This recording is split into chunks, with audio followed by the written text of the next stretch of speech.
โอ้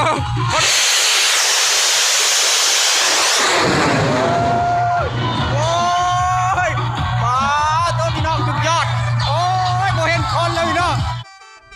พี่น้องกับทักทายสบายดี FC มาสุขทุกคนเด้อมื้อนี้ทางส่องยูนิเดอร์หรือว่าเบาพรนอนอยู่นะพี่น้องสิพาพี่น้องไปเบิ่งบุญบรรยากาศงานบุญอยู่ที่บ้าน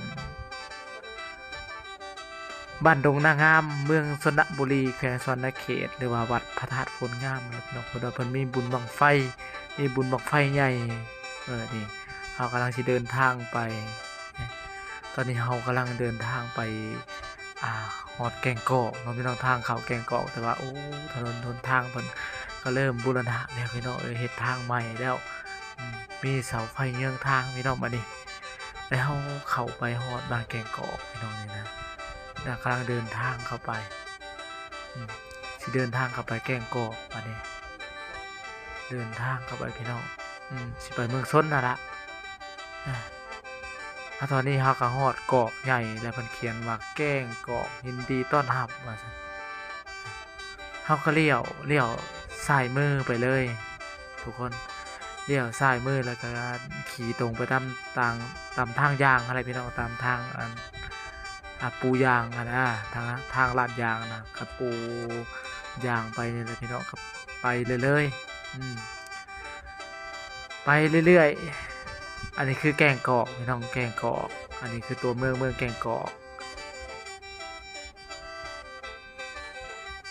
วันนี้เฮาก็ไปฮอดขัวคำเซจำพรหรือว่าขัวคำเซแก่งกอกในบ้านแก่งกอกเซจำพรแต่ว่าช่วงนี้เป็นช่วงฤดูแล้งก็บ่มีน้ำก็พี่น้องน้ำก็น้ำบ่หลายปานใดพอดีหาปูหาปลาได้สะดวกสบายหาหอยหาปูหาปลาแล้วนะเฮาก็มากายมาแล้วพี่น้องบัดนี้กายมาเฮากับมาฮอดกกตาลบัดนี้อันนี้คือเป็นไฮไลท์หนึ่งของเมืองจำพรกระแม่นที่ว่าทางไปแก่งกอกเมืองชนหรือว่าจำพรเมืองชนพี่น้องผู้ใดสิไปเมืองชนก็ต้องได้กายเส้นทางนี้คือเส้นทางต้นตาลเลียนนี่พี่น้องต้นตาลสิเลียนกันไปแบบนี้แหละนี่พี่น้องนี่บรรยากาศธรรมชาติบ้านเฮาเสน่ห์ของเมืองจำพรก็คือกกตาลเลียนขัวแก่งกอกอันนี้คือจุดเสน่ห์หรือมนต์เสน่ห์ของเมืองจำพรทุกคนเฮาขี่รถใกล้เข้ามาก็คือเห็นนี่ละพี่น้องบรรยากาศกกตาเลียนเป็นแถวเฮ็ดให้บรรยากาศงามพี่น้องเฮาขี่รถใกล้ไปก็คือว่ารู้สึกว่าเฮาอยู่ท่ามกลางธรรมชาติที่ว่ามีต้นไม้ต้นตาลนะพี่น้องเป็นต้นตาลอายุคือสิหลาย10 ปีแล้วล่ะพี่น้องเขาสิบ่100 ปีแล้วพี่น้องเนาะเฮาก็มาพี่น้องก็มุ่งหน้ามาก็มีร้านขายผักขายมีขายหมักไหม้ขายของอยู่ของกินนี่แหละพี่น้องมันเพิ่นก็เอามาขายอันหมักแตงบ่หมักสาลี่มาอย่างนั้นพี่น้องมาฮอโคกตาเลียนอันนี้ก็เป็นจุดหนึ่งไฮไลท์หนึ่งที่ว่าผู้คนมักมาเที่ยวมาเล่นแล้วก็มาถ่ายรูปมาเซลฟี่ว่าสิซะก็เป็นจุดไฮไลท์หนึ่งตอนนี้เฮาก็เดินทางไปเรื่อยๆไปเราตามทางยางนี่แหละแล้วเฮาก็มาฮอดบ้านดอนแดงนี่เป็นบ้านปลาฟ้าน้องปลาฟ้าอันนี้ก็เป็นบ้านที่ว่าสุดเขตของเมืองจำพรแขวงสวรรณเขตแต่ว่าเฮาสิบ่ได้แว่พี่น้องเฮาสิบ่ได้แว่เพราะเฮาตั้งใจไปเมืองชนเฮาตั้งใจไปเมืองชนสิไปงานบุญบั้งไฟพี่น้องอันนี้เฮาก็ขี่รถเรื่อยๆไปอันนี้ก็คือน้องปลาฟ้านี่พี่น้องแต่เฮาบ่ได้แว่วันนี้เฮาก็เดินทางไปพี่น้องเดินทางไปเมืองชนอันนี้ก็คือก้าวเข้าสู่เมืองชนแล้วพี่น้องก็มีน้องๆนักเรียนเพิ่นกำลังเลิกโรงเรียนวันนี้เฮามาฮอดเมืองชนบุรีบัดนี้มาฮอดอันเมืองชนแล้วพ่อแม่พี่น้องมาฮอดเมืองชนแล้วก็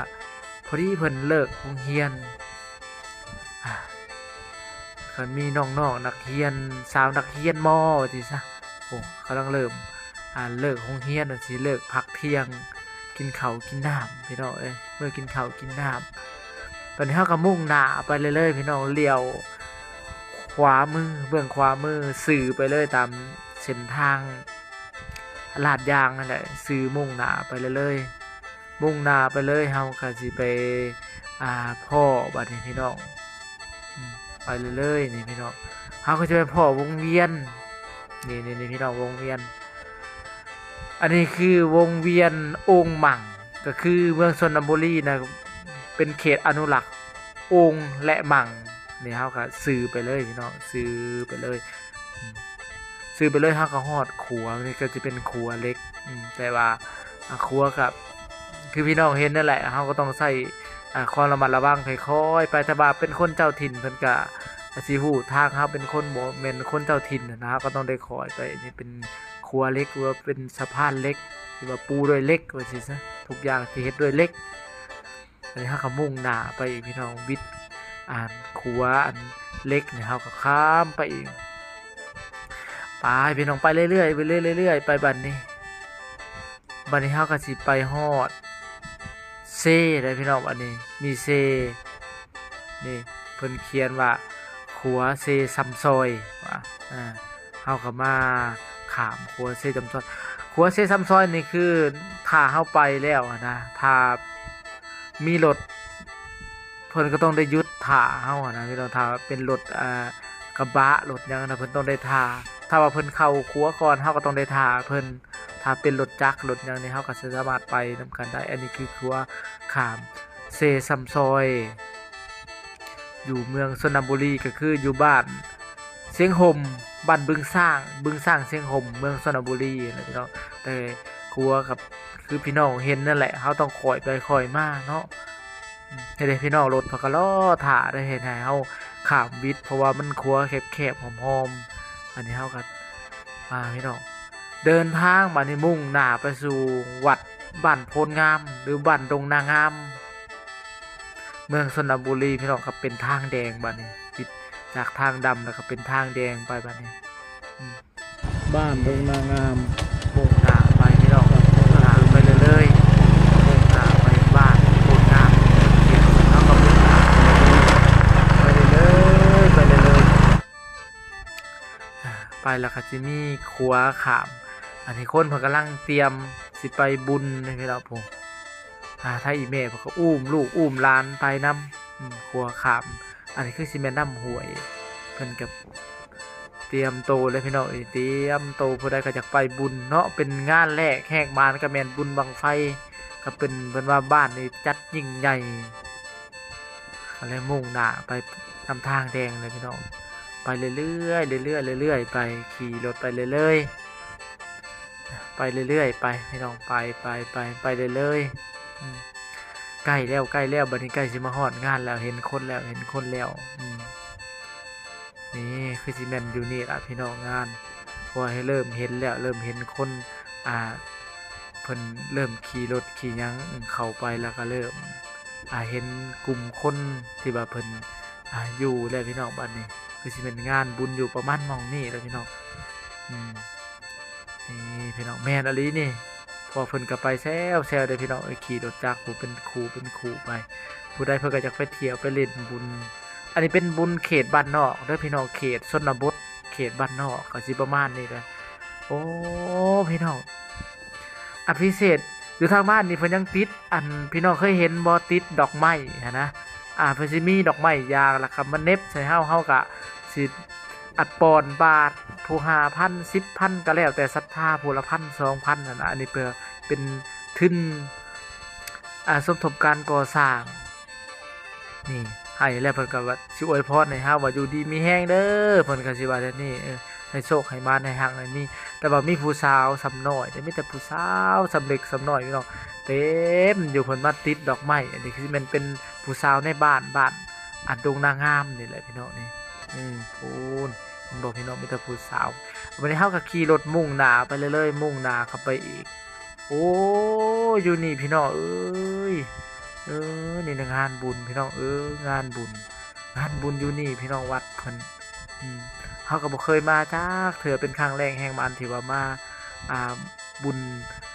วัดพระธาตุพนงามหรือว่าบ้านดงนางามเมืองสระบุรีแขวงสวรรณเขตเฮาก็ขี่รถพี่น้องกล้องก็อยาก กว่งไว้แน่นี่พี่น้องเพิ่นใส่รถอีแต๊กๆผู้ใดมาพี่น้องนี่คนเอามาเที่ยวบุญพอดีมาจ๊ะเอเห็นผู้สาวเพิ่นแต่ว่าเฮาบ่หยุดจอดถ่ายเพิ่นนี่พี่น้องก็มีหลากหลายมีบักเด้งดึงแน่นี่มีเด้งดึงแล้วก็มีสไลเดอร์แล้วก็มีคนขายเครื่องขายของพี่น้องหลากหลายถ้าเฮาแกงกล้องไว้ก็ต้องขอโทษขออภัยด้วยพี่น้องเพราะว่ากล้องนี่จับใส่หมวกกันน็อกหมวกกันน็อกมันก็เลยว่าเฮางวกซ้ายงวกขวานะก็เฮ็ดให้กล้องเฮาเวียงแห้งแน่ว่าสิซะพี่น้องอาหารการกินหลากหลายมากมายพี่น้องผู้โอ้ยเพิ่นขายอาหารพี่น้องขายตามบุญบ้านนอกคอกหน้ามีพี่น้องมีข้าวหลามปิ้งไก่หลากหลายพอดีมามาเห็นบังไฟพี่น้องบังไฟใหญ่บังไฟแสนอันนี้ถ้าพี่น้องใหญ่อีหลีอันนี้นะสมเป็นบังไฟแสนอหลีพี่น้องโอ้ยพี่น้องวันนี้เขาก็เข้าไปในงานพี่น้องบ้านนี้เข้าไปในงานกับคนกันหลายพี่น้องเพิ่นมาเบิ่งบังไฟมีแต่ผู้บ่าวผู้สาวเด็กน้อยผู้ใหญ่พี่น้องผู้มาเป็นครูโอ้พี่น้องพิเศษม่านนี่หมู่บ้านเขตนี่จะมีวัยรุ่นวินเทจหรือว่าวัยรุ่นผมยาววัยรุ่นชงคาบานนะพี่น้องนี่ใส่หมวกกันน็อกนี่โอ้ยมีแต่วัยรุ่นรุ่นยุค90นะพี่น้องรุ่นวินเทจรุ่นอันเก่าๆพี่น้องถือว่าเป็นไฮไลท์หนึ่งในบ้านนี่ถือว่าเขตเมืองชลบุรีนี่เขตทางบ้านดงนางามหรือว่าเขตทางบ้านเขตนอกว่าสิซะก็จะมีอันแก่งวัยรุ่นรุ่นวินเทจนะพี่น้องรุ่นใส่ทรงคาบานนะพี่น้องจูดบังไฟอยู่ข้างนั้นเฮาก็สิขี่รถเข้าไปเบิ่งพี่น้องก็มีเห็นผู้สาวก็ยิ้มเปื่อยเลยผู้สาวกับผู้สาวงามเนี่ยนี่ท่านนี้ก็เพิ่นอายอีกท่านนี้ผู้สาวก็เต้นใส่โอ้ยเป็นตะมวนพี่น้องเต้นใส่บ๊ายบายเพิ่นมาบ๊ายบายใส่กล้องโอ้ยเพิ่นก็จะเห็นเพิ่นเองพี่น้องแต่ว่าผู้สาวยอมรับว่าผู้สาวทางเขตนี่งามแฮงอะดิพี่น้องเบิ่งนี่นอกจากว่างามแล้วเพิ่นก็ยังอันเซ็กซี่พร้อมท่าเต้นอันเซ็กซี่โอ้ยพี่น้องอันนี้บรรยากาศในงานบุญงานทานโอ้ยคนพี่น้องว่าเต็มกันเยอะอันนี้คือห่างบังไฟแสนบังไฟล้านถ้าพี่น้องอันนี้บรรยากาศงานบุญอยู่เขตบ้านนอกบ้านหน้าพี่น้องแต่ว่าคนหลายอันนี้พี่น้องพวกนี่พี่น้องคนหลายแท้หลายว่าโอ้ยเสียที่เฮาแกว่งกล้องไว้โพดเพราะว่ากล้องบ่อยู่ในมือเนี่ยกล้องอยู่ทึ่งอันหมวกกันน็อกก็เลยแกว่งหรือว่าเวียงกล้องไว้เกินพี่น้องเฮ็ดจังได๋ล่ะพี่น้องบัดนี้มันไว้โพดเด้โอ้ยพี่น้องผู้คนก็หลายอันนี้คือเป็นบุญเขตอันชนบทเขตบ้านนอกคอกนาเฮาก็สิประมาณนี้ล่ะม่วนบรรยากาศงานบุญก็ม่วนหลายคนก็หลายผู้หลายแท้หลายว่าโอ้โหพี่น้องบรรยากาศงานบุญงานทานบ้านเฮาคือสิประมาณนี้ล่ะพี่น้องตอนนี้เพิ่นเตรียมแล้วพ่อพี่น้องเตรียมบังไฟแสนขึ้นห่างแล้วตอนนี้ผมคนก็โหพึกพี่น้องผู้ใดก็จะเห็นผู้ใดก็จะเบิ่งเป็นบังแรกแห่งมานของปี2025อยู่ที่เมืองชลบุรีแขวงชนเขตก็คือบ้านดงนางามวัดประทัดพลงามเมืองชลบุรีพี่น้องคนก็โอ้ยพี่น้องโหพึกหลายอดีพี่น้องผมผู้แสบผู้สาวเต็มอยู่พี่น้องโอ้หลายอดีอันนี้คือห่างบังไฟแสนพี่น้องเพิ่นกำลังเตรียมขึ้นสิจูดแล้วพี่น้อง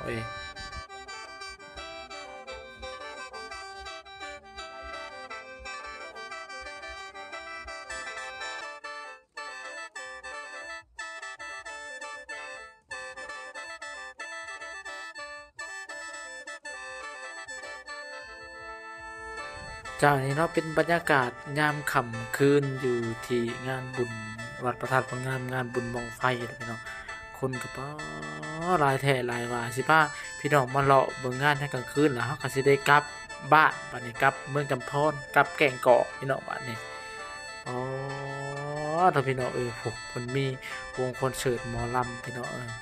แต่ต้องขอโทษขออภัยนะพี่น้องเฮาแกว่งกองแห้งโพดอ๋อถ้าพี่น้องวงหมอเลาะหมอลำเพิ่นขายเครื่องขายของอันนี้เต็มอยู่พี่น้องบรรยากาศงามค่ำคืนส่งไปตาสิมวนพี่น้องอยากอยู่เบิ่งอยู่เด้แต่ว่าบ่มีโอกาสได้อยู่เนาะโหพี่น้องผู้วงหมอเลาะหมอลำเพิ่นพี่น้องวงเอาดนตรีวาไรตี้พุ่นน่ะพี่น้องโอ้โหไฟแวงว่าปีว่าปีว่าปีอันนี้เป็นบรรยากาศยามค่ำคืนพี่น้องอันนี้ยามแรงๆนะเฮาก็สิได้กลับบ้านนี่พี่น้องอันประมาณ1 ทุ่ม2 ทุ่มนี่แหละพี่น้องคนกำลังเริ่มมาแล้วพี่น้องเริ่มมาแล้วเพิ่นสิมาม่วนมาชื่นมางานกลางคืนก็มีวงดนตรีมางานพี่น้องคักแน่พี่น้องม่วนอันนี้คือเป็นบรรยากาศยามค่ำคืนอยู่ที่เมืองชลบุรีงานบุญพี่น้องวัดพระธาตุผลงามงานบุญบั้งไฟแสนพี่น้องเพิ่นก็ขายเครื่องหลายที่พี่น้องพวกตาสะออนกลางค่ำกลางคืนอีกจักหน่อยคนสิมาเลาะเต็มอยู่ทางนี้นะพี่น้องแต่เฮาบ่มีโอกาสได้อยู่เฮาก็อยากอยู่พี่น้องแต่ว่ามันอยู่ไกลกันเฮาเดินทางไปนี่ประมาณ30 กว่ากิโลพี่น้องเกือบฮอด40 กิโลพุ่นแหละตอนนี้เฮาก็สิกลับบ้านพี่น้องบนทางเฮาสิกลับบ้านก็คือพี่น้องเห็นแล้วบ่มีฟืนบ่มีไฟอาศัยไฟตารถเฮารีบดีไปพี่น้องพอตอนนี้เฮาก็กำลังสิกลับบ้านกลับเมืองเลยพี่น้องกลับมาบ้านกลับมาเมืองกลับมาอยู่กลับมานอนแล้วพี่น้องบัดนี้ถ้าพี่น้องถนนเส้นทางก็คือเห็นนั่นแหละพี่น้องนี่เขาก็กลับมาฮอดครัวยาวคือเก่าเลยพี่น้องอันนี้บรรยากาศยามค่ำคืนของครัวยาวๆพี่น้องต้องใส่ความระมัดระวังก็คือเฮาใส่แต่ตารถให้พี่น้องก็คือพี่น้องเห็นนั่นแหละสำหรับคลิปนี้เด้อพี่น้องใครจะได้จบเพียงเท่านี้อย่าลืมพี่น้องกดไลค์กดแชร์กดติดตามเพื่อให้กำลังใจเด้อพี่น้องอย่าลืมคลิปหน้าพอกันใหม่บ่ว่าจะเป็นคลิปหยังพี่น้องรอรุ่นรอเบิ่งนำกันสำหรับคลิปนี้ขอกล่าวคำว่าสบายดีผมพี่น้องสบายดี